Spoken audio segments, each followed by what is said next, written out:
সিরিয়ালে কন্যা সন্তান হওয়ার পর যা হয়। সাবধানে ঢুকো একদম। মা, এসে গেছিস তোরা? বলছি ঘর প্রবেশের সমস্ত প্রস্তুতিকরণ হয়ে গেছে? হ্যাঁ রে, আমি থালাটা সেই কখন রেডি করে রাখলাম। বাড়িতে দুটো লক্ষ্মী প্রবেশ করবে বলে কথা।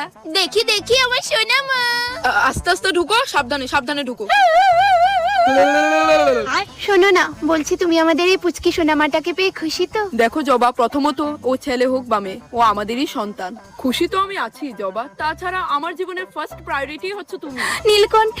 জবা, আর বাস্তবে যেমন ঘটে, হসপিটাল থেকে আবুদ্দা সাথে আমার বাড়িতে না যা।